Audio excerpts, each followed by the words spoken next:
चीन हाँसेर गयो, मुस्काएर गयो, तर खुसी भएर गयो भनेर म भन्न सक्दिनँ। अब दलाई लामालाई अमेरिकाले खर्च बेहोरिरहेको छ, त्यसलाई सेल्टर भारतले दिइरहेको छ। अब दलाई लामाका बारेमा तिब्बतीय भुटानी शरणार्थीको बारेमा अमेरिकाको सिनेटमा गफ हुन्छन्, त्यहाँ पास गर्छन्। यो देशमा राजनेता जन्मिएन है, यहाँ राजनेता इतिहासमै जन्मिएन भन्नुहोस् केही समयदेखि।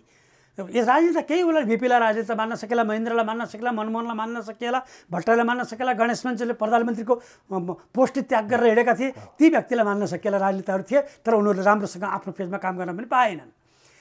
होइन भनेदेखि त शासन प्रणाली भनेको त अब कति फेर्ने, शासन प्रणाली फेर्ने भनेर तपाईँले ल्याएको कुरा काम गरेन त सही कुरा हो। अब म त भन्छु यसलाई काम गर्ने बनाउनु पर्छ। 7वटा प्रणाली परिवर्तन गरे हामीले, खोइ त कुन प्रणालीमा अगाडि गयो, कुन मोडालिटीमा अगाडि गयो? त्यसकारण प्रणाली परिवर्तन मात्रै समस्या होइन, यहाँको मानसिकताको परिवर्तन हो, सोचको परिवर्तन हो, प्रवृत्तिको परिवर्तन हो। मलाई लागेको कुरा म फ्र्याङ्कली भनौँ प्लिज, अहिलेको सरकार चाहिँ नेपाली काङ्ग्रेसको शेरबहादुर देउवाको नेतृत्वमा छ।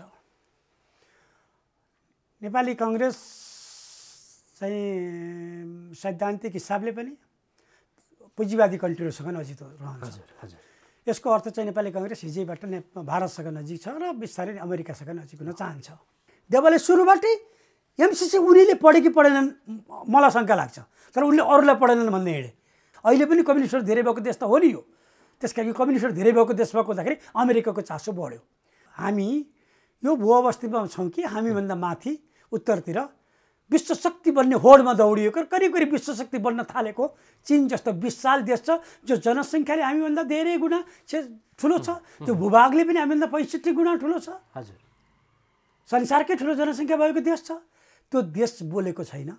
दक्षिणतिरको भारत जसले 3 दिशा घेरेको छ हामीलाई, त्यो देश जो भूभागले 22 गुणा ठुलो छ, जो जनसङ्ख्याले ठुलो छ, विकासले ठुलो छ, जो विश्वशक्ति बन्न लागिरहेको छ, त्यो बोलेको छैन भने अनि नेपाल हतारिएर गएर त्यहाँ बोल्नुहुन्थ्यो? 2 पटक एमसिसी यता अनुमोदन गर्ने, त्यसको हप्ता दिन नबित्दै गएर चाहिँ युक्रेनका बारेमा चाहिँ नि रसियाका विरुद्धमा चाहिँ मतदान गर्ने बोल्ने। यसर्थमा हो तिब्बतको सुरक्षाको चासोले गर्दाखेरि हो। तिब्बतसँग हाम्रो सिमाना जोडिदिन्थ्यो भनेदेखि नेपालको चीनले चाहिँ नेपाललाई सहयोग गर्नुपर्छ, चासो दिनुपर्छ भन्ने पनि रहँदैन्थ्यो। त्यसकारण तिब्बत चाहिँ चासोको विषय त हो नै, र चीनको कमजोर पार्ट तिब्बत हो। तिब्बत खलबलाउनका लागि पश्चिमाले प्रयास गरिरहेका छन्, चाहे त्यो हिजो शीतयुद्धको बेला होस्, चाहे अहिलेको वर्तमान अवस्थामा होस्। के भयो त भन्दा 2004 मा युस्टिनकोलाई त्यहाँको राष्ट्रपति बनाइयो। त्यति बेला युरोपियन इन्ट्रेस्टमा बनाइयो। युरोपियन इन्ट्रेस्टमा बनाइयो र युरोपसँगै सोधेर काम गर्न थाल्यो भने युरोपकै सल्लाहमा चाहिँ अगाडि बढ्न थाले। त्यति मात्रमा युनेस्कोले के गरे भन्दा 2008 मा त नेटोसँग संलग्न हुन पाऊँ भनेर निवेदन समेत हाले। अब नाटो चाहिँ त्यहाँ जाने भनेको त रसियाको लागि त खतरनाक हो। युक्रेनमा नाटोका बुटहरू बजारिनु भनेको त रसियाको लागि त साह्रै ठुलो खतराको घन्टी हो त। रसिया त चाहँदैन थियो। त्यसपछि गएर रसिया पनि खेल्न थाल्यो त्यहाँको आन्तरिक राजनीतिमा।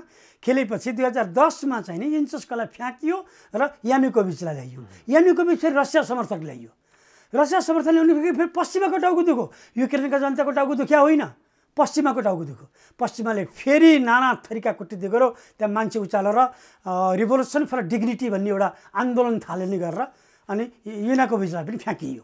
र हाम्रा देशका नेताहरू पनि विदेशीको इसारामा नाच्ने, त्यही अनुसार क्षणिक राजनीतिक स्वार्थको लागि, सत्ता भोगका लागि, देशको अस्मिता र अखण्डतालाई वास्ता नगरिकन सत्ता भोगका लागि चाहिँ हाम्रा नेताहरूमा पनि पातलो खालको चलबल देखियो भनेदेखि भोलि यो देश पनि ठुलो राजनीतिक दलदलमा फस्न सक्छ। यो भ्रमण चाहिँ अप्रत्याशित यस अर्थमा हो कि एमसिसी परियोजना व्याख्यात्मक विश्लेषणसहित घोषणासहित संसदबाट जब अनुमोदन गरियो, त्यसको 1 महिना पनि नबित्दै चीनको भ्रमण भएको थियो।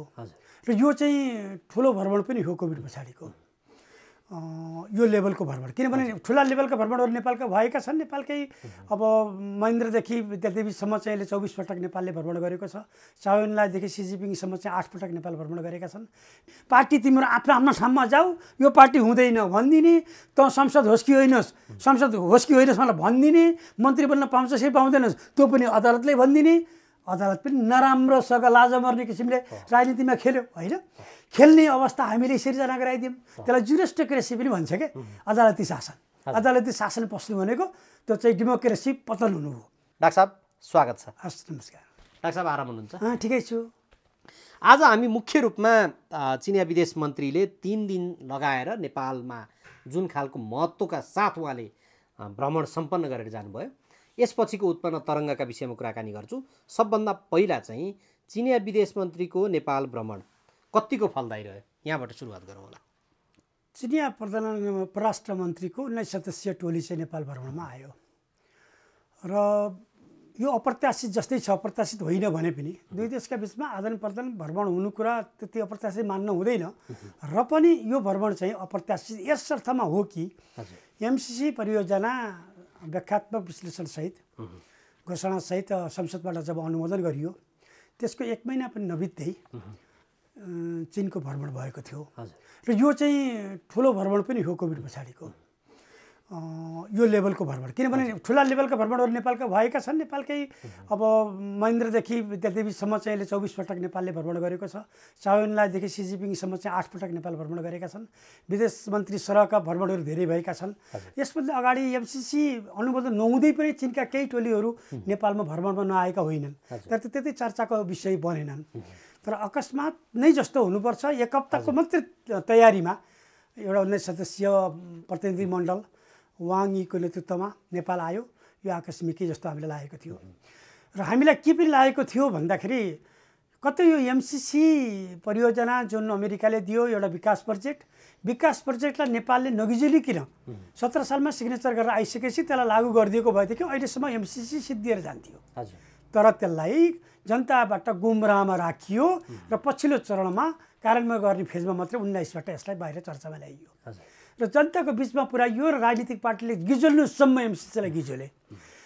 त्यति बेला एमसिसीलाई फेरि अमेरिकाका केही आधिकारिक व्यक्तिहरूले, नेताहरूले, सहायक मन्त्री सरका नेताहरूले गएर चाहिँ एमसिसी चाहिँ आइपिएसको अङ्ग हो पनि भन्न भ्याए। त्यसरी भन्दाखेरि चाहिँ चिन त हस्किरी भइहाल्यो। कतै एमसिसी भनेको आइपिएसको अङ्ग हो भनेदेखि त आइपिएस त चीन घेराउ नीति अन्तर्गत आएको छ, क्वाड पनि चीन घेराउ नीति अन्तर्गत आएको छ भनेर त बुझिएको छ। त्यसलाई बाहिर रूपमा जेसुकै होस् तर सारमा त त्यो हो भन्ने त बुझिएको छ। त्यसका चीन चाहिँ अटोमेटिकली झस्कियो। त्यसपछि चीन पनि यहाँ आउने रोक्ने प्रयास गर्यो र यहाँलाई भनौँ हाम्रो नेताहरूले, शीर्षस्थ नेताहरूले, विशेषतः वामपन्थी नेताहरूले चीनका प्रतिनिधिहरू आउँदाखेरि हामी यसलाई अनुमोदन हुन दिँदैनौँ, हामी यही अवस्थामा अनुमोदन यो हुँदैन भनेर आश्वस्त बनाएर पठाए। हाउ याङसीको पनि यहाँ दौडधुप भएको होइन, उहाँ पनि राजदूत, उहाँ पनि दौडधुप गर्नुभयो। उहाँलाई पनि आश्वस्त बनाए कि हामी यसरी यसलाई अनुमोदन गर्दैनौँ संसदबाट भनेपछि चीन गयो। तर अचानक चाहिँ यो एउटा इन्टरप्रेटिभ डिक्लेरेसनको एउटा टालो लगाएर अनुमोदन त भयो। चीन चाहिँ झस्कियो। कि त्यो उसको जुन झस्काइ छ, जुन संशय उसमा उत्पन्न भएको छ, किनभने त्यति बेला पनि विज्ञप्ति जारी गर्ने जसरी अमेरिकाले चीनको कारणले भन्ने साथै उसले दबावमूलक कूटनीति भन्यो, प्यान्डोरा बक्स पनि भन्यो एमसिसीलाई। यो समग्र परिदृश्यमा डाक्टर साहब चीनको जुन खालको झस्काइ, जुन खालको संशय उसमा उत्पन्न भएको थियो, त्यो निराकरणको दिशामा यो भ्रमण सफल हुन सकेन। त्यो निराकरणकै रूपमा चाहिँ यो भ्रमणले सङ्केत देखाएको छ। एमसिसीको बारेमा त्यति तिक्तता चीनले व्यक्त गरेन, त्यत्रो आक्रोश पनि व्यक्त गरेन जुन हामीले शङ्का गरिरहेका थियौँ। त्यो आक्रोश पनि व्यक्त गरेन। तर यसको अर्थ यो होइन कि एमसिसी अनुमोदन हुनुको कारण अब चीनको लागि यो केही पनि होइन भन्ने किसिमले गयो भन्ने मलाई लाग्दैन, विश्लेषणै गर्नुपर्दाखेरि। किन भन्दा डिप्लोमेसीमा भनिएका कुरा र नभनिएका कुराहरू धेरै हुन्छन्। बडी ल्याङ्ग्वेजले धेरै कुरा बोल्छ, उनको भिजिटले धेरै कुरा भेट्छ, उनको साइकोलोजीले, उनको सोचाइले, उनको व्यवहारले। किन उनीहरूले चाहिँ बिआरआईमा पनि त्यति धेरै प्रेसर गरेनन् नि। त्यो पनि ठिक छ, बिहारमा पनि नेपाल कतै इन्ट्रेस्ट नराखेको त होइन कतै भन्ने चाहिँ चीनले सोचेको छ। हेर्नुहोस् किन भन्नुहुन्छ भने बिआरआईमा पनि हामीले 2017मा सिग्नेचर गरेका छौँ।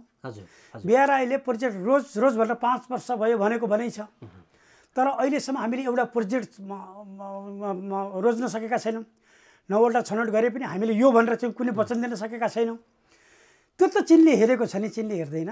त्यो सामान्य हामी जस्ता मान्छेले त त्यतिको ख्याल गर्न सक्छौँ भनेदेखि चीनका कूटनीतिज्ञहरूले त्यसलाई ख्याल गरेका छन् नि। त्यता चीनको बिआरआईबाट प्रोजेक्ट सेलेक्सन नगर्ने र त्यसपछि गएर यतातिर एमसिसी चाहिँ लाई तुरुन्तै अनुमोदनै गरिदिने गरेपछि चीनको मनमा चिसो त छ नि ऊ बोल्यो होला तर यो शङ्का पुरै निवारण भएको छ भन्ने कुरा चाहिँ मलाई लाग्दैन।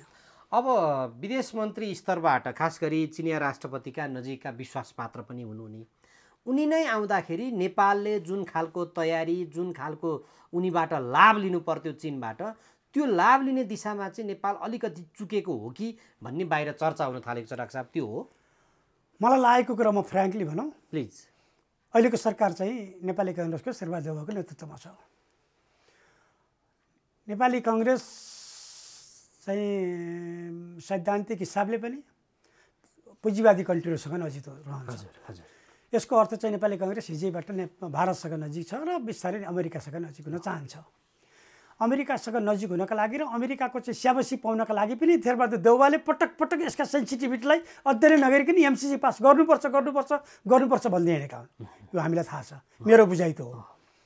उनीले एमसिसीका सेन्सिटिभिटीहरू यसका के छन् कस्तो छन् भन्ने कुरालाई भन्दा पनि यो गर्नुपर्छ। किन गर्नुपर्छ भन्दा यो अमेरिकाले दिएको, अमेरिका विश्वको एकल ध्रुव हो, अमेरिका पुँजीवादी कन्ट्री हो, अमेरिका भारत र अमेरिकाको एलायन्स छ। भारत छोडेर हामी राजनीति गर्न सक्दैनौँ। अहिलेसम्म जति राजनीति गरिएको छ भारतका कारणले गरिएको छ। हिजो राणा सञ्जयले भारतलाई बोलाएर गरियो, हिजो बौद्धले यो भारतले बोलाएर गरियो, 12 बुद्धे समझदारी भारतलाई बोलाएर गरियो। अहिले पनि यहाँ भारतकै आशीर्वादहरू चाहिन्छन् यो देशलाई, त्यसका यो छोड्न सकिँदैन। त्यसकारण यो एमसिसीलाई पास गराएर म चाहिँ यो अहिलेको चाहिँ वर्तमान सरकार चाहिँ भारत अमेरिकासँग नजिक हुनुपर्छ भन्ने त्यो मानसिकताले कतै शेरबहादुर देउवामा काम गरेको त होइन भन्ने मलाई लाग्छ। हो, यो कुरा सरकारी पक्षलाई अपाच्य होला, कतै त्यो त होइन। किनकि उनले यसको बारेमा छलफल गराउनु पनि चाहेनन्। यो देशमा एमसिसीका बारेमा अध्ययन गरेका विज्ञहरू थिए, ती विज्ञहरूलाई बोलाएर, प्रोफेसरहरूलाई बोलाएर, विज्ञहरूलाई बोलाएर, परराष्ट्र मामिलाका जानकारलाई बोलाएर छलफल गराएर अनि त्यसपछि यसका बारेमा कुनै प्रयास देउवाले गरेनन्। देउवाले सुरुबाटै एमसिसी उनीले पढे कि पढेनन् मलाई शङ्का लाग्छ, तर उनले अरूलाई पढेनन् भन्ने हिँडे। उनी आफैले कति पढे भन्ने कुरा मलाई शङ्का लाग्छ भन्दै हिँडे। अनि अब विपक्षी दलको नेता डाक्टर भीम रावल जसले एमसिसीको विरोध गर्दै थिए दिमाग खुस्किएकोसम्म भनिदिए भन्न भ्याए। त्यसकारण चाहिँ उहाँमा चाहिँ एक खालको एउटा सवार के सवार भयो भन्छन्, त्यो सवार भयो। त्यो सवार भएपछि उहाँले चाहिँ एमसिसी पास गर्नुपर्छ जेसुकै होस् भनेर चाहिँ उहाँ एकहोरो लाग्नुभयो। त्यो त देखेको छ नि, चिनले पनि हेरेको छ नि त। र बेसिकली उहाँहरू चाहिँ अलिकति त्यता एलायन्स हो कि कतै चाहिँ अहिलेको यो एमसिसी अनुमोदन र त्यसपछि गएर अझै अर्को कुरो भन्नुहुन्छ भनेदेखि युक्रेन समस्यामा युक्रेनमा रसियाले आक्रमण गर्यो। हो, एउटा स्वाधीन राष्ट्रमाथि एउटा बलियो राष्ट्रले आक्रमण गर्न हुँदैन, सिद्धान्त त त्यसको विरोध सबैले गर्नुपर्छ।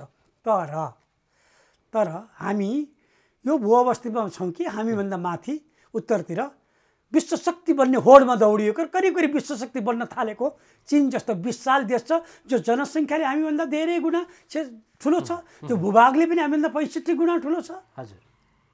संसारकै ठुलो जनसङ्ख्या भएको देश छ। त्यो देश बोलेको छैन। दक्षिणतिरको भारत जसले 3 दिशा घेरेको छ हामीलाई, त्यो देश जो भूभागले 22 गुणा ठुलो छ, जो जनसङ्ख्याले ठुलो छ, विकासले ठुलो छ, जो विश्वशक्ति बन्न लागिरहेको छ, त्यो बोलेको छैन भने अनि नेपाल हतारिएर गएर त्यहाँ बोल्नुहुन्थ्यो? 2 पटक एमसिसी यता अनुमोदन गर्ने, त्यसको हप्ता दिन नबित्दै गएर चाहिँ युक्रेनका बारेमा चाहिँ नि रसियाका विरुद्धमा चाहिँ मतदान गर्ने बोल्ने। यसले के देखाउँछ? कतै असंलग्न परराष्ट्र नीति गडबडाएको त होइन, कतै यो असंलग्न परराष्ट्र नीति गडबडाउने सङ्केत त होइन, र कतै एमसिसीको बाछिट त होइन। तर चीनले पनि शङ्का गर्छ नि, भारत बोलेको छैन, चीन बोलेको छैन, नेपाल एउटा सानो देश जो बोलेर केही हुने पनि होइन, फेरि जसले सहयोग गर्दैमा असहयोग गर्दैमा विश्व राजनीतिमा कुनै असरै गर्दैन। एउटा सङ्ख्या बढाउने काम मात्रै हो नेपाल बोल्ने भनेको। त्यो देश हतारिएर गएर चाहिँ दुईटै छिमेकीलाई बाइपास गएर बोलेको छ भनेपछि कतै एमसिसीको बाछिटो त होइन, कतै अमेरिकन एलायन्सको सङ्केत त होइन भन्ने किसिमले त हामीले त शङ्का गरेका छौँ भनेदेखि चीनले शङ्का गर्दैन, गरिहाल्छ। त्यसकारण पनि चीन हाँसेर गयो, मुस्काएर गयो, तर खुसी भएर गयो भनेर म भन्न सक्दिनँ। जे होस्, उसको मनमा अझै पनि शङ्का छ। अब यस प्रसङ्गमा डाक्टर साहब, यो नेपालको अब अहिलेको सरकारको फेरबदल चीनलाई मुख्य चासोको विषय होला। चिनिया परराष्ट्र मन्त्रालयले जारी गरेको विज्ञप्तिमा उल्लेख भएका म केही कुराहरू भन्छु, जसलाई सिन्हा न्युज एजेन्सीले उल्लेख गरेको छ। चीनले नेपालका सबै दललाई नेपाली जनताको आधारभूत र दीर्घकालीन हितलाई ध्यानमा राखेर समावेशी एकताबद्ध सहयोगी बन्न र राजनीतिक स्थिरता, आर्थिक वृद्धि प्रवर्धन गर्न अनुकूल शासन मोडलको संयुक्त रूपमा खोजी गर्न समर्थन गर्नेछ। यो भनेको के हो डाक्टर साहब? यो भनेको संवेदनशील कुरा हो। यो भनेको एकदमै संवेदनशील कुरा हो। माथि जे भनियो त्यो चाहिँ ठिकै हो। दिगो शासन होस्, दिगो प्रणाली रहोस्, कि त भूमिकामा राख्ने विषय विकास होस्, होइन, समृद्धि होस्, सुशासन होस्, यी कुरा भूमिकाको कुरा भयो। लास्टमा असल सुशासन, असल शासनको खोजी गरियोस्। हजुर, आर्थिक वृद्धि प्रवर्धन गर्न अनुकूल शासन मोडलको संयुक्त रूपमा खोजी गर्ने। शासन मोडलको संयुक्त रूपमा खोजी गर्ने भने के हो चिनले? के यो मोडल चेन्ज गर्न खोज्या हो? अहिले हामीसँग जुन शासन मोडल भनेको त अहिले रहेको प्रणाली हो नि। शासन मोडल भनेको त अहिलेको प्रणाली हो। जुन प्रणाली हामीले लोकतान्त्रिक प्रणाली, गणतन्त्र र लोकतान्त्रिक प्रणाली हामीले अवलम्बन गरेका छौँ, यो प्रणालीले खोज गरियोस् भन्नुको अर्थ कतै यो व्यवस्था नै चेन्ज गरियोस् भन्ने अर्थले भन्न खोजेको भने त्यो आन्तरिक राजनीतिमाथिको ठाडो हस्तक्षेप हो। त्यो चाहिँ चिनले भन्नु हुँदैन थियो। अब त्यो चिनले भन्नुमा पनि त्यसका पछाडिका लुपहरू के छन् त्यो चाहिँ खोजको विषय हुनसक्छ। अब अहिले बाहिर उठेका विषयमा डाक्टर साहब, जस्तो अमेरिकाले हालै तिब्बत सपोर्ट ऐन पारित गर्यो। अब चिनको चासो जहिले पनि तिब्बतमै हो र अब नेपालले एक चिन नीतिप्रति जसरी प्रतिबद्धताका साथ कार्यान्वयनमा लग्नलाई उसले लगिरहेको छ, त्यसमा अझै उसलाई कहीँ कतै संशय छ कि यो एमसिसी पछि, किनभने हिजोका खम्पा विद्रोहका कुरा पनि यहाँनिर उठेका छन्, त्यो दिशामा कतै यो कुराहरू त उठेका होइन? एक्ज्याक्टली, त्यो एकदम सही कुरा। किन भन्दा हिजो पनि यो नेपालको भूमि प्रयोग भएको हो नि त तिब्बत विरुद्धमा। चिनलाई चासो भनेको तिब्बत हो। तिब्बतको सिमाना नेपालको पर्दैन थियो भनेदेखि नेपाल चिनको प्राथमिकतामा पर्दैन थियो। चिनका 14वटा देश छन् सिमाना जोडिने। 14वटा देशमा भुटान चाहिँ सँग चिनको दैत्य सम्बन्ध पनि कायम छैन। भुटान भारतको अन्डरमा छ, भारतको क्याप्चरमा छ। भारतले त्यहाँको सुरक्षा नीति, परराष्ट्र नीति सबै भारतले हेर्छ र भुटान विकसित पनि भएको छ। फेरि एलायन्स भएर विकास पनि गरेको छ। त्यसैले भुटानसँग छैन। अरू 13वटा देशमा चाहिँ नेपाल एउटा अस्थिर देश हो, अरू 12वटा देश चाहिँ वेल सेटअपमा छन्। त्यसका उसको चासो भनेकै नेपाल यसर्थमा हो, तिब्बतको सुरक्षाको चासोले गर्दाखेरि हो। तिब्बतसँग हाम्रो सिमाना जोडिदिन्थ्यो भनेदेखि नेपालको चिनले चाहिँ नेपाललाई सहयोग गर्नुपर्छ, चासो दिनुपर्छ भन्ने पनि रहँदैन थियो। त्यसकारण तिब्बत चाहिँ चासोको विषय त हो नै र चिनको कमजोर पार्ट तिब्बत हो। तिब्बत खलबलाउनका लागि पश्चिमाले प्रयास गरिरहेका छन्, चाहे त्यो हिजो शीत युद्धको बेला होस्, चाहे अहिलेको वर्तमान अवस्थामा होस्, उनीहरूले प्रयास गरिरहेका छन्। अब दलाई लामालाई अमेरिकाले खर्च बेहोरिरहेको छ, त्यसलाई सेल्टर भारतले दिइरहेको छ। अब दलाई लामाका बारेमा तिब्बतीय भुटानी शरणार्थीको बारेमा अमेरिकाको सिनेटमा गफ हुन्छन्, त्यहाँ पास गर्छन् तिब्बतलाई हेर्ने दृष्टिकोण। उनीहरू अहिले पनि एक तिब्बतको मान्यता राख्छन्, तर नेपालले चाहिँ एक चिनको मान्यता राख्छ। उसको चाहना के हो भन्दा नेपालले एक चिनको जुन नीति छ त्यसलाई अवलम्बन गरिदिनुहोस् भन्ने हो र हामीले हिजो पनि एक चिनको नीतिलाई अवलम्बन गऱ्यौँ, आज पनि गरिरहेका छौँ। जब एमसिसी पछि गम्भीर प्रश्न गर्नुभएको छ यहाँले, थोरै सुन्नुपर्छ। जब एमसिसी आयो, एमसिसीलाई संसदबाट अनुमोदन गरियो। एमसिसी अनुमोदन गरिएको एक हप्ता पनि नबित्दै अमेरिकन लहरमा नेपाल पनि गएर युक्रेनको बारेमा बोलि नै सकेको छ र बिस्तारै लक्षण पनि देखाइरहेको छ। अहिले आउँदाखेरि चिन आउँदाखेरि चिनको प्रतिनिधिमण्डल आउने नेपालले सक्ने तयारी त गर्यो, तर पनि त्यति धेरै चासोको हिसाबले अहिलेको सरकारले हेरेको जस्तो पनि लागेन। एउटा फर्मालिटी पुरा गर्यो। बिआरआईकै बारेमा पनि तपाईँहरूको मोडालिटी के हो, पहिला मोडालिटी दिनुहोस् अनि मात्रै हामी बोल्छौँ भनेर भन्यो, ताकि बिआरआईमा गर्छौँ भनेर सकारात्मक सन्देश भन्दा पनि प्रश्न चिन्ह खडा गरेर पठाइदिएको छ। यता एमसिसी चाहिँ प्रयोग गरेको छ। अमेरिका एमसिसीको नामबाट नेपाल पस्छ, उसको शङ्का है, पस्ला नपस्ला अर्को कुरा हो। हिजोसम्म नेपाललाई अमेरिकाले भारतको चस्माबाट हेर्ने गर्थ्यो। जब नेपाल चाहिँ अलि दरिलो सरकार, यो 2/3 सरकार वामपन्थीहरूको कम्युनिस्टको सरकार बन्यो, कम्युनिस्टहरू नेपालमा धेरै रहेछ भन्ने सङ्केत त दियो नि। अहिले पनि कम्युनिस्टहरू धेरै भएको देश त हो नि यो। त्यस कारण यो कम्युनिस्टहरू धेरै भएको देश भएको हुँदाखेरि अमेरिकाको चासो बढ्यो। अमेरिकाले त्यति बेलै तुरुन्तै चाहिँ तत्कालीन परराष्ट्र मन्त्री प्रदीप ग्यावाललाई अमेरिका बोलायो। उसको पनि आवाज जवाज बढी चल्न थाल्यो र नेपाललाई अमेरिकाले आफै हेर्न थालेको छ। यस्तो बेलामा अमेरिका एमसिसीको माध्यमबाट नेपालभित्र पस्ने, एमसिसीलाई एउटा बहाना बनाउने र तिब्बततिर गिजोल्ने, देशकै तिब्बतको असुरक्षाको लागि चाहिँ योजनाहरू तानाबाना बुन्ने, कूटनीतिक चलखेल गर्ने त्यो अवस्था त रहँदैन। त्यस्तो अवस्थामा कतै नेपालले अमेरिकामा लसिएर अमेरिकासँग लागेर कतै एक चिनको नीति अवलम्बन गर्न छोड्ने त होइन भन्ने शङ्का पनि गरेको हुनसक्छ। मैले त हजुरले निकालेको तर्कसँग मेरो सहमति छ। हजुर, अब डाक्टर साहब यहाँ कतिपयले यो चीनले शासन मोडलको खोजी गर्ने भन्ने दिशामा केमा शङ्का गरेका छन् भने रुसी राष्ट्रपतिको चीन भ्रमणका क्रममा 14 फेब्रुअरी 2022मा जुन एउटा विज्ञप्ति जारी भयो त्यो विज्ञप्तिमा पश्चिमी मुलुकले अपनाएको शासन प्रणालीमाथि प्रश्न उठाइएको थियो र अब यो पश्चिमी मुलुकले अपनाएको शासन प्रणालीमाथि प्रश्न उठाउने र डाक्टर साहबले अहिले भन्नुभएको कुराहरू खास गरी नेपालमा वामपन्थी घटकहरू बढ्दै गएको भन्ने कुराहरू यद्यपि त्यसलाई फुटाएर यहाँ अनेक खेलहरू पनि यो बिचमा भए त्यो समग्रतामा आगामी दिनमा त्यसो हो भने राजनीतिक परिदृश्य कसरी अगाडि जाने, कूटनीतिक परिदृश्य कसरी अगाडि जाने देखिन्छ त? त्यसले खतराको सङ्केत गर्छ। जब चीनले शासन प्रणालीकै बारेमा प्रश्न चिन्ह गर्न थाल्यो र अब चीन र रसियाको बिचमा चाहिँ पश्चिमी शासन प्रणालीले नै प्रश्न चिन्ह राख्ने किसिमले समग्र मोडालिटीलाई नै एडमिनिस्ट्रेटिभ मोडालिटीलाई नै पोलिटिकल मोडालिटीलाई नै प्रश्न चिन्ह राखिन्छ भनेदेखि यसको अर्थ चाहिँ यसले खतरा निम्ताउन सक्छ। र जसरी हेर्नुहुन्छ युक्रेनको अवस्था अहिले त्यसरी सिर्जना भएको। भला युक्रेन हिजो सोभियत सङ्घको एउटा पार्ट थियो, 1991 पछाडि चाहिँ स्वतन्त्र भयो। तर युक्रेनमा के भयो त भन्दा 2004मा युस्टिनकोलाई त्यहाँको राष्ट्रपति बनाइयो। त्यति बेला युरोपियन इन्ट्रेस्टमा बनाइयो।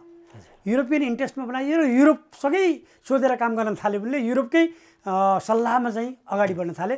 त्यति मात्रमा युनेस्कोले के गरे भन्दा 2008मा त नेटोसँग संलग्न हुन पाऊँ भनेर निवेदन समेत हाले। अब नाटो चाहिँ त्यहाँ जाने भनेको त रसियाको लागि त खतरनाक हो। युक्रेनमा नाटोका बुटहरू बजारिनु भनेको त रसियाको लागि त साह्रै ठुलो खतराको घन्टी हो त। रसिया त चाहँदैन थियो। त्यसपछि गएर रसिया पनि खेल्न थाल्यो त्यहाँको आन्तरिक राजनीतिमा। खेलेपछि 2010मा चाहिँ नि युनेस्कोलाई फ्याँकियो र यानुकोभिचलाई ल्याइयो। यानुकोभिच फेरि रसिया समर्थक ल्याइयो। रसिया समर्थन ल्याउने फेरि पश्चिमाको टाउको दुख्यो। युक्रेनका जनताको टाउको दुख्या होइन, पश्चिमाको टाउको दुख्यो। पश्चिमाले फेरि नाना थरीका कुटनीति गर्यो। त्यहाँ मान्छे उचालेर रिभोल्युसन फर डिग्निटी भन्ने एउटा आन्दोलन थालनी गरेर अनि यानुकोभिचलाई पनि फ्याँकियो। उनलाई फ्याँकेर फेरि अर्को चाहिँ युरोपियन समर्थकलाई चाहिँ त्यहाँको राष्ट्रपति बनाइयो। जेलेन्स्की नै युरोपियन समर्थक हुन्। उनी पनि नाटोमा जान चाहन्छन् होइन, अहिले रहेका भ्लादिमिर जेलेन्स्की नै। त्यसकारण रसियाले जब यसरी पश्चिमाले सरकार फाल्ने, रसियाले फाल्ने, पश्चिमाले बनाउने जुन बाह्य शक्तिको चलखेल भयो सरकार बनाउनका लागि, त्यसको परिणाम के भयो? युक्रेन युद्धको दलदलमा फस्यो। भोलि नेपालमा पनि यसरी शासन प्रणालीका बारेमा प्रश्न चिन्ह बाह्य देशले राख्ने हो भनेदेखि र यहाँका सरकारहरू परिवर्तन गर्ने, जटगोट मिलाउन खोज्ने र हाम्रा देशका नेताहरू पनि विदेशीको इसारामा नाच्ने, त्यही अनुसार क्षणिक राजनीतिक स्वार्थको लागि, सत्ता भोगका लागि, देशको अस्मिता र अखण्डतालाई वास्ता नगरिकन सत्ता भोगका लागि चाहिँ हाम्रा नेताहरूमा पनि पातलो खालको चलबल देखियो भनेदेखि भोलि यो देश पनि ठुलो राजनीतिक दलदलमा फस्न सक्छ। करिब फस्न थालिसकेको अवस्था अहिले हो। त्यसो भएको हुँदा हामी सजग हुनुपर्छ। शासन प्रणालीमाथि, पश्चिमा शासन प्रणालीमाथि चीन र रसियाले प्रश्न चिन्ह उठाए त्यो ग्लोबल यथार्थता हो। उनीहरूले एउटा ग्लोबल क्वेसन मार्क हो। त्यो क्वेसन मार्कले हामीलाई नछोस्। चीनले जुन शासन प्रणालीकै बारेमा, मोडलको बारेमा सोच्नुहोस् भनेर भनेको छ, त्यो पनि चीनले भनेकोलाई मैले गलत ठान्दछु। त्यो भनेको ठाडो हस्तक्षेप हो। र त्यसकारण ती बहकापमा लागेर त वामपन्थीहरू, उत्तरी सिमानाको कम्युनिस्टहरू देश जुन छ कम्युनिस्टको नाममा, हुन त हाम्रो देशका कम्युनिस्टहरू वास्तविक कम्युनिस्ट त होइनन्। कम्युनिस्टको आवरण मात्रै हो, कम्युनिस्टको नाम मात्रै हो। र पनि थोरै नातो चाहिँ सम्बन्ध त्यता जोडिने भएको कारणले त्यसको बहकापमा वामपन्थी नेता पनि लाग्नु हुँदैन। इन्डियाको, अमेरिकाको, पश्चिमाको बहकापमा चाहिँ प्रजातान्त्रिक समूह पनि लाग्न हुँदैन।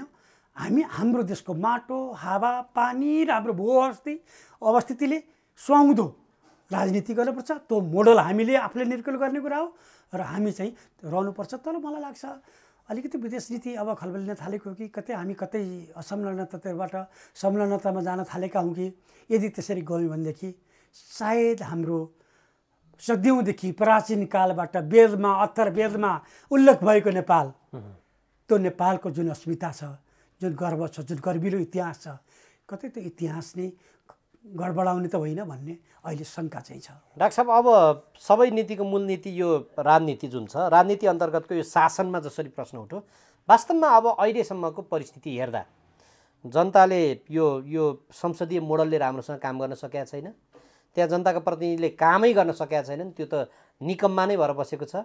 न्यायालय त पङ्गु भइसक्यो, त्यो इतिहास देखिए राखेकै छ।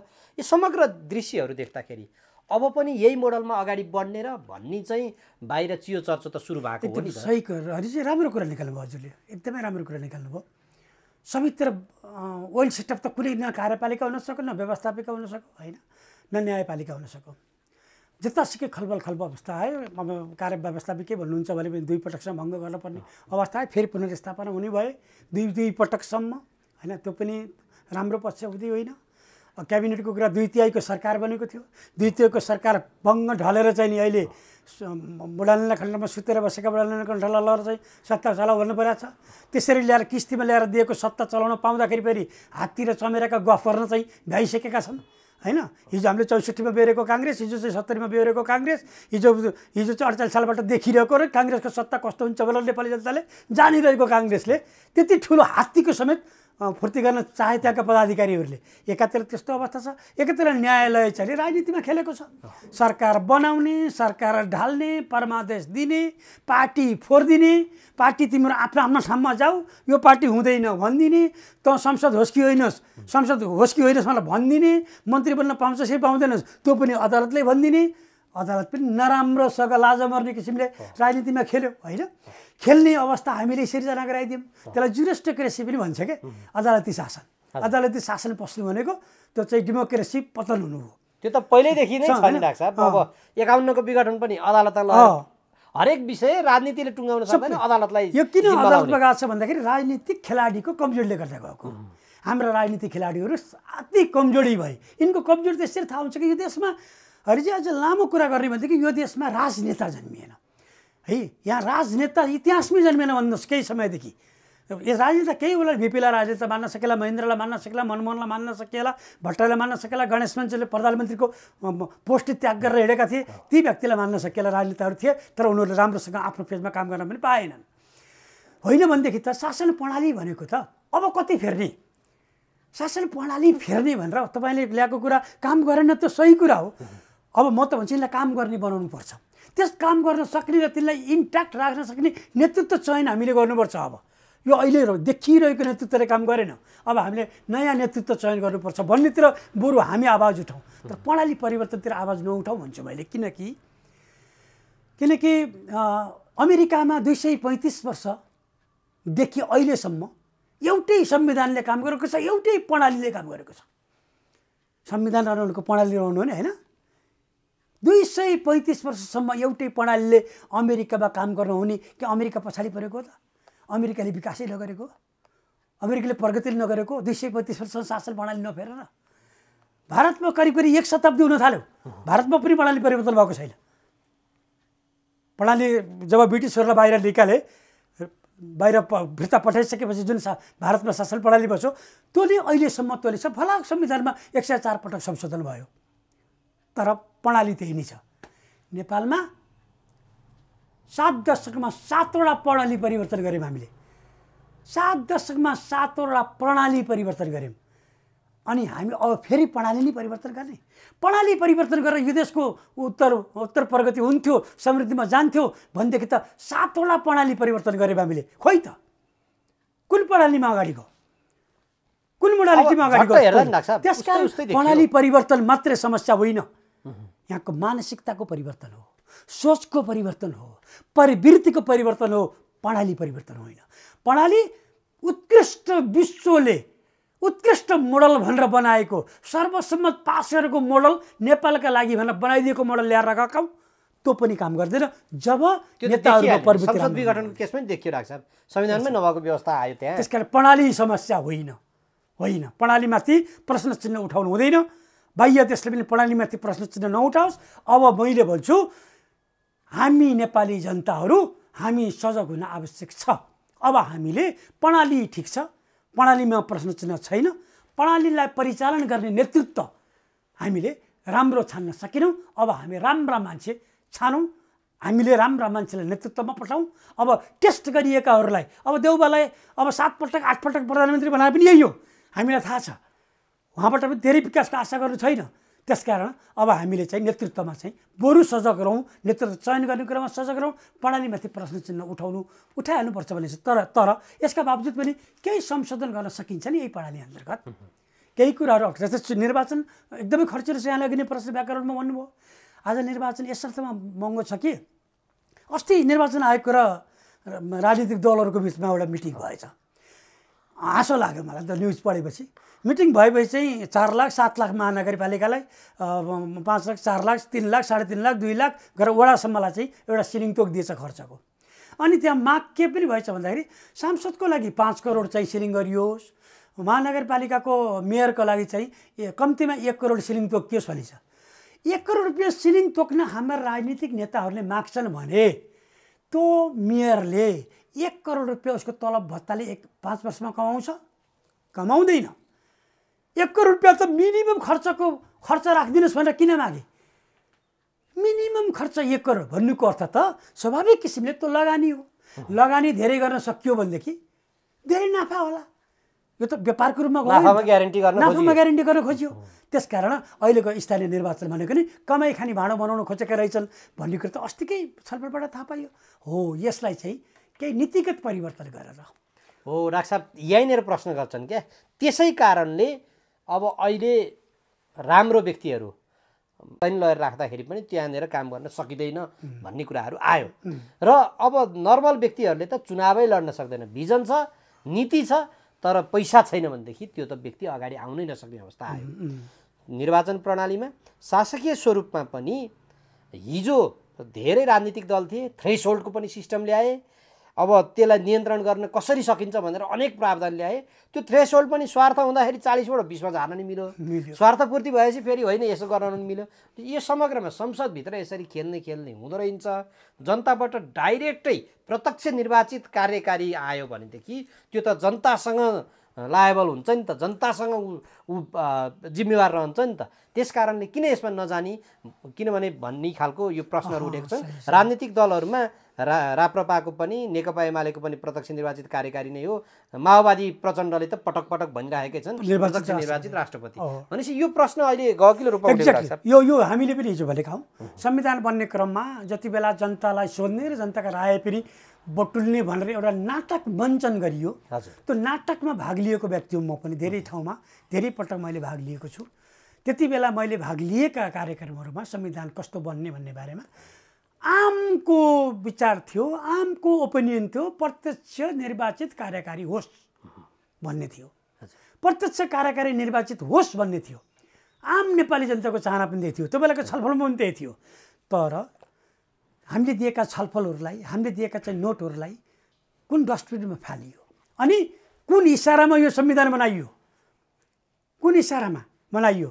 त्यति बेलाको मागै नभएका कुराहरू संविधानभित्र किन घुसाइयो? नाम नलिउँ, यहाँहरूलाई थाहा छ कतिपय कुराहरू त्यो बेला छलफलको विषय नै बनेका थिएनन्। ती कुरालाई पनि त्यहाँभित्र घुसाइयो, अचानक घुसाइयो र यो संविधान ल्याइयो।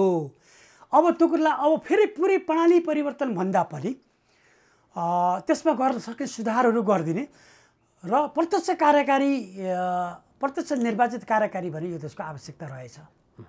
त्यो चाहिँ आवश्यकता रहेछ। प्रत्यक्ष बरु तानासारी किन नहोस्, बरु 5 वर्ष दुःख पाउने, बरु 5 वर्षमा देश नै खत्तम बनाउँछ भनेदेखि जनता उफ्रिन्छ, सडक आन्दोलन गरेर पनि त्यसलाई बाहिर फ्याँकिदिन्छ। त्यस्तो तानासा आएछ भनेदेखि जनता सडकमा आएर आगो बालेर पनि घिसर र गद्दीबाट चाहिँ सडकमा ल्याएर फालिदिन्छन् जनताले। तर एउटा प्रत्यक्ष निर्वाचित कार्यकारी चाहिँ यो देशको लागि आवश्यकता मैले पनि देखेको छु।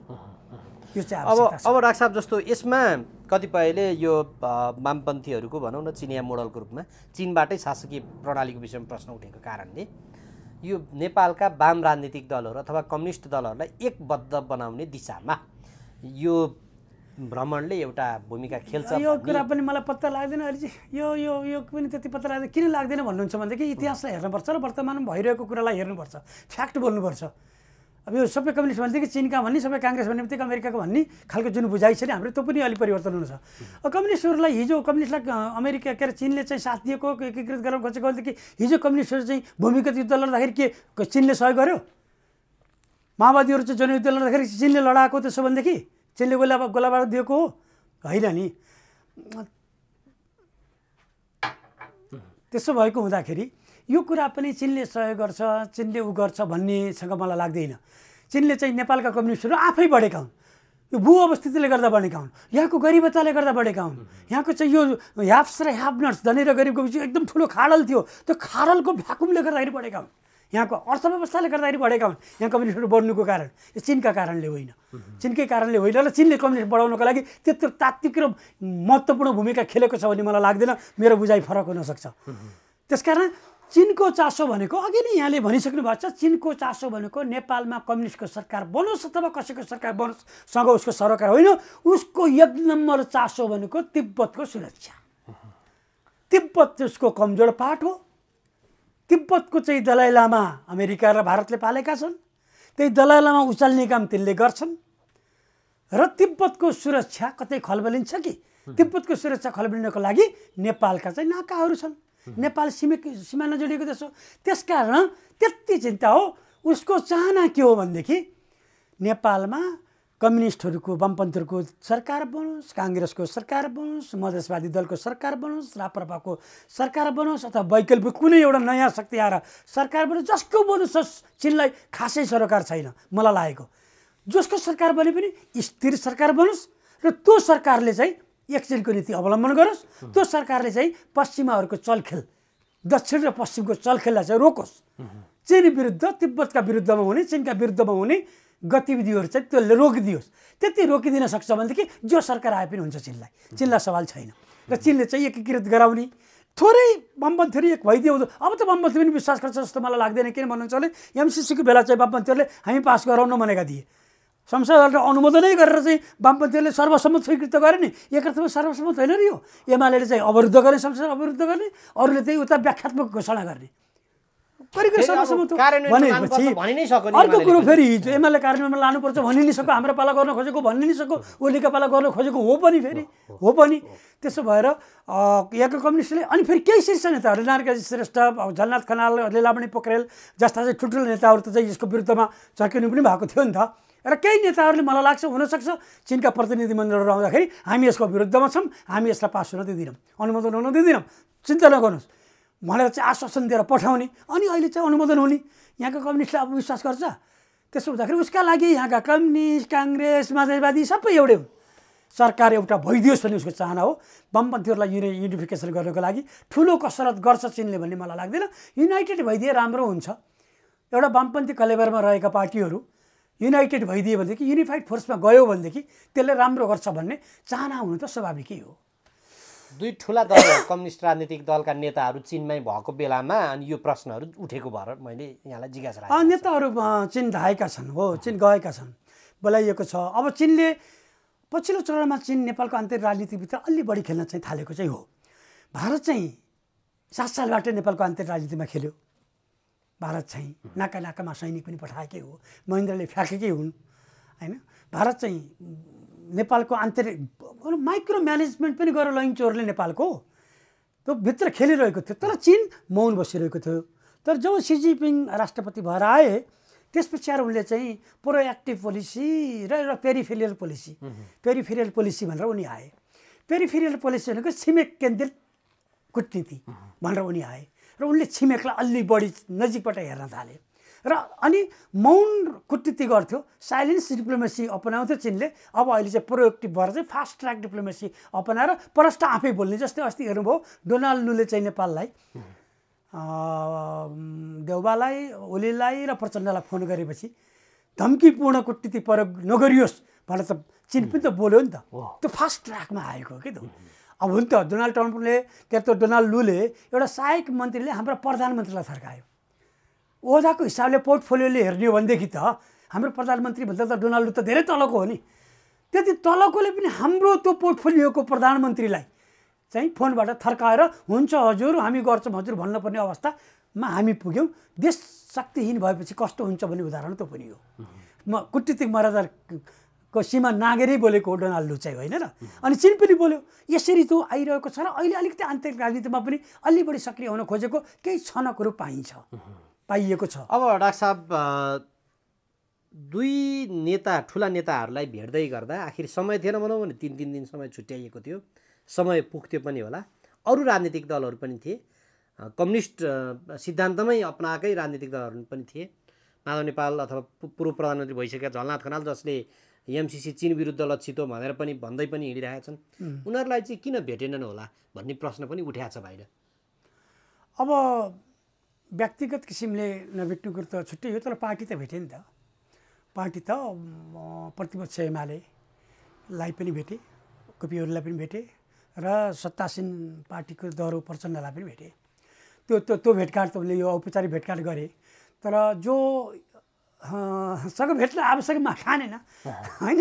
हिजो जे आश्वासन दिएका थिए हामी गराइदिनौँ, हुन दिन्नौँ, तपाईँहरू आश्वस्त र ढुक्क रहनुहोस् भनेर पठाए, यतापट्टि अनुमोदन भयो। यिनको आवाजमा पनि दम रहन्छ, यिनको पनि केही दम रहन्छ यो देशमा अब भन्ने बुझ्यो होला नि, त्यसरी पनि भेटेनन् होला। त्यो छुट्टै कुरा। डाक्टर साहब, अन्तिममा पनि छौँ। यो नेपालको आन्तरिक मामिलामा चीनले हस्तक्षेप गर्ने अथवा यो प्रयासहरू आगामी दिनमा रहन्छ कि रहँदैन? एकदम रह्यो, बढ्दै गयो। चीनले चाहिँ चीन नेपालको राजनीतिमा, आन्तरिक राजनीतिभित्र नेपालको सत्ता बनाउन र सत्ता ढाल्नका लागि, इभन मन्त्री बनाउनका लागि समेत भारत खेलेको त हो नि नेपालमा। भारतको चाहिँ अनवरत किसिमले ऊ नेपालभित्र खेलिरहेको छ। भारत मात्रै होइन, अब बिस्तारै अमेरिका पनि खेल्न थाल्यो नेपालभित्र। अब यसरी भारत अमेरिकादेखि लिएर पश्चिमा अरू राष्ट्रहरू पनि खेलेका छन् हाम्रो आन्तरिक राजनीतिभित्र। यसरी खेलिरहन्छन् भनेदेखि उत्तर अब मौन बस्न पनि हुँदैन। जुनसुकै देश भए पनि त्यसरी बस्न हुँदैन। ऊ पनि नेपालभित्र चाहिँ खेल्न थालेको छ।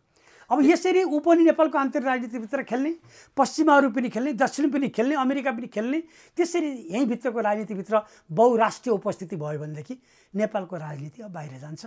बाहिरिएकाले सरकार बनाइदिन्छन्, बाहिरिएकाले सरकार ढालिदिन्छन्, बाहिरिएकाले चाहिँ जटगोट गरिदिन्छन्, बाहिरिएकाले टुटाइदिन्छन्। अब त्यसको राजनीति चाहिँ हाम्रो हातभन्दा बाहिर जान सक्छ। यसले अनन्तकालमा चाहिँ नेपालको अस्मिता, नेपालको अखण्डता, नेपालको स्वाभिमान, नेपालको सार्वभौममाथि नै ठुलो प्रश्न चिन्ह चाहिँ खडा भएका छन्। त्यसो भए अहिले हामी ठुलो सङ्घारमा एकदमै इतिहासकै मैले पढेर बुझेर जानेसम्म इतिहासमै, नेपालको इतिहासमै अहिले जस्तो सङ्गीन घडी अन्तर्राष्ट्रिय मामलामा, विदेश नीतिमा नेपाल जस्तो अप्ठ्यारो अवस्थामा अहिलेसम्म परेको थिएन। अप्ठ्यारो अवस्थामा आफै परेको होइन, थोरै त विश्व राजनीतिले पनि धकेलेको होला, थोरै त। तर हाम्रा राजनीतिक नेतृत्वको कमजोरीले गर्दा, हाम्रा क्षणिक सोचाइले गर्दाखेरि, क्षणिक सत्ता भोगका लोभले गर्दाखेरि हामी क्षणिक सोचाइ र क्षणिक फाइदाका,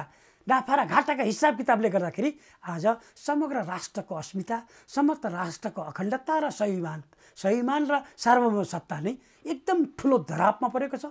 अझै पनि हामी सजग हुन सकेनौँ र हाम्रै वर्तमान प्रधानमन्त्रीको जस्तो एकहोरो सोच मात्रै गर्न थाल्यौँ भनेदेखि हामी धेरै चाँडो उस्तै परे हामी विसर्जनको अवस्थामा पुग्न सक्छौँ। किनकि नेपाल विसर्जन गराउने अभिष्ट बोकेको चाहना बोकेर हिजोबाटै त्यो चाहना बोकेर बसेको भारत हामीसँग नजिकै छ। कहिले हाम्रो उत्तरी हिमालय प्रदेश नेपाल भन्न नचाहेर चाहे हाम्रा उत्तरी हिमाली खण्डका समस्या क्यों न हो भनेर चाहिँ भाषण गरेको हामीले सुनेका छौँ। आज उसले नेपाललाई नेपाल भनिरहन चाहँदैन। आज बुद्ध जन्मेको देश, आज ऊ चाहिँ Buddha was born in India भनेर चाहिँ विश्वभरि लिएर गएको छ। यिनी मोदीले समेत भने बेलायतमा गएर अहिलेसम्म उनीहरू त बुद्ध नेपालमा जन्मेको भनेर मान्न तयार छैनन्। आज उनीहरू सगरमाथा हेरिरहेका छन् आज उनीहरू, होइन?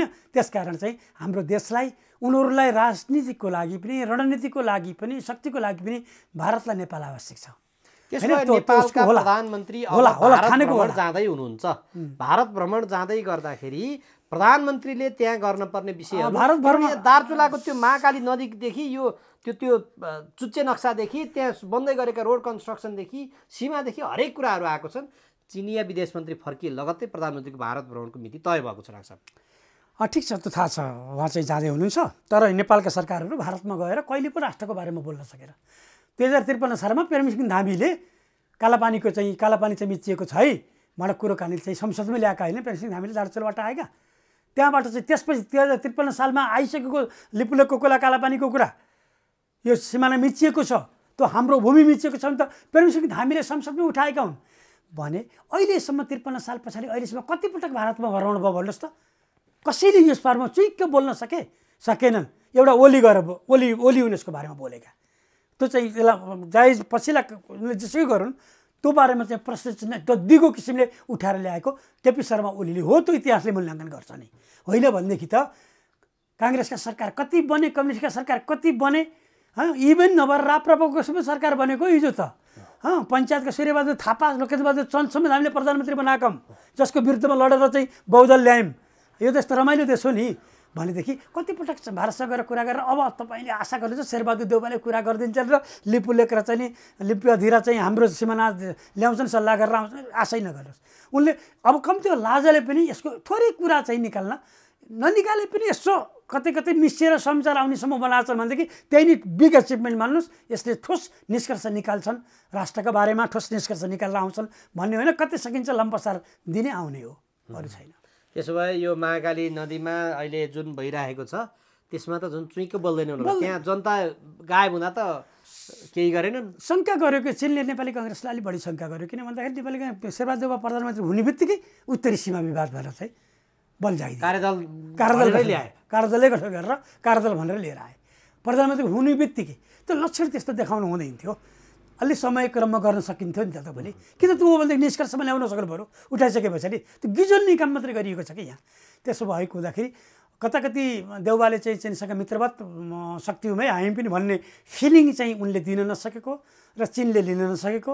यहाँका वामपन्थीहरूलाई पनि यिनलाई विश्वास गर्न, हामीलाई विश्वास गर्दा हुन्छ है तपाईँहरूले भने त्यो विश्वास वामपन्थीहरूका नेताहरूले पनि दिन नसकेको र उनले पनि विश्वास गर्न नसकेको यो अवस्थामा अहिले झन् राजनीतिक किसिमले र भूराजनीतिक चपेटामा त नेपाल साह्रै नराम्रोसँग दलदल बसेको छ।